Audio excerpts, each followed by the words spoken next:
I'm sitting out in front of AP house to confront him. Part 2. She was smoking in the driveway when I arrived. She began screaming as soon as she noticed my automobile. Did you tell my parents? Piece of, you lowlife piece of.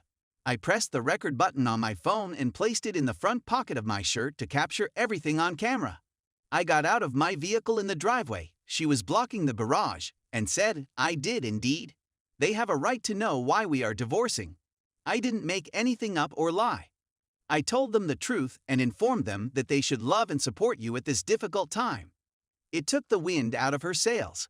She went from wrath to weeping mess in a matter of seconds. She continued apologizing, asking what she could do to help, assuring me she didn't want any of this, and so on. I listened, and when she ran out of things to say, I said, I told you all I needed to say today in the therapist's office. I don't have anything further to say about it. I'll pick up the kids from school and prepare supper for them. You're welcome to come collect some stuff, but you won't be able to remain here overnight. I recommend that you remain with your parents. She became enraged as a result of this. You can't take me away from my kids. No, I said. I have no intention of keeping you away from our children. But given your current situation, I don't believe it's a good idea for them to see you like this. I'll tell them you went to stay with Graham and Gramps for a few days because Gramps is unwell and Graham needs some housekeeping assistance. They will understand and will not question it. But we need to figure out how and when we're going to inform them, and we need to do it before the end of this week. She burst into tears once again. In that moment, my heart bled for her. I saw the woman I loved, the woman I married, the woman I vowed to spend the rest of my life with, raw, emotional, lost, and hopeless. I embraced her and told her that I was sorry this was happening, but that it was the outcome of her actions, and that I would no longer be married to a woman who treated me this way. We stood there in the driveway for a long time, her bawling into my shoulder. Finally, she drew back and attempted to kiss me.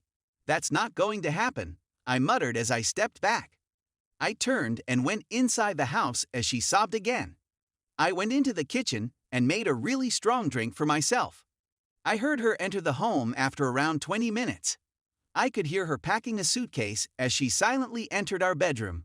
I remained in the kitchen, where she discovered me with her suitcase packed. I hope you're content, she said. I'm not happy at all, I said. This was not anything I want. I desired you. I desired us. I want a woman who would adore me and treat me with respect. Instead, I received this. So yeah, I'm not pleased. She yelled at me. Why are you doing this then? Why are you throwing everything we have away? No, I'm not, I said. When you returned to AP, you tossed everything away. Now I'm simply putting the parts back together. She yelled a couple more choice insults at me, but I refused to rise to her bait.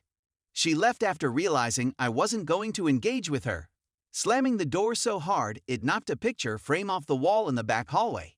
She fled when I heard her roar out of the driveway. I drank my drink and watched the video of her yelling and swearing at me again. If things go wrong, I'll have enough video footage to keep myself legally protected. I came home with the kids after picking them up from school. I informed her that she would be staying with G and G for a few days. The youngsters were depressed, but they didn't ask any questions. We had fun, ate dinner, and now they're getting ready for bed. In many hours, I haven't heard from SDBXW, app, or AP wife. The house will be very quiet once the kids have gone to bed, and to be honest, I may just sit here with my bottle and pour myself a few more drinks before bed. Update 3. I've previously reported that I spoke with AP wife on Friday. She said that she is not ready to dissolve their marriage and that they would continue to attempt to make things work. They are in therapy. They had children, and I don't blame her for wanting to salvage her marriage. When I was in her shoes, I did the same thing. Their children are unaware. I wish them all the best and hope they are able to resolve their differences. She begged me not to contact her while they worked things out, and I completely plan to honor her request. I'm hoping they can save things. On Friday, my wife and I had another therapy session where we only discussed how to inform the kids. She told me she did not want to divorce.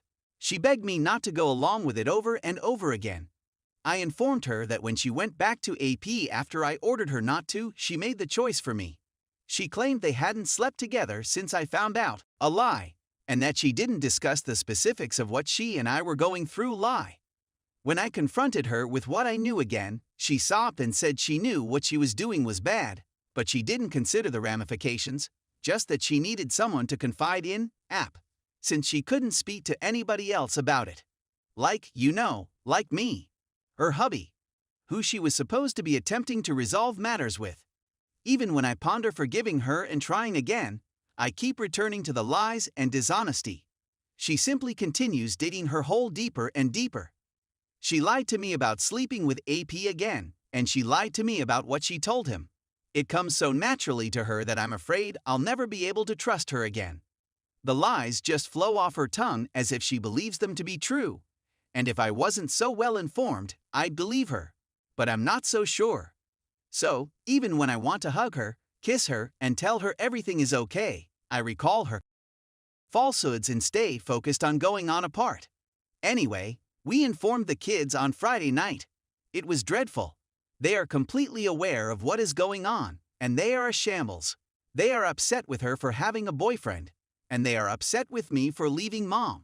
She really didn't want me to say she had a boyfriend, but I was adamant about it. The kids' first therapy appointment is on Friday. I'm not sure how it will go, but I'm hoping they'll be able to start processing their feelings about the entire event. Meanwhile, I'm attempting to be a strict disciplinarian while allowing them to express their sadness, rage, and uncertainty about what is occurring in their lives. It's a tricky balancing act. It's okay to be angry, yell, and cry. No, it's not acceptable to trash your toys out of rage. That kind of thing. SDBXW returned to the home on Friday night, and for the time being, we are cohabiting until we figure out who is moving out and when.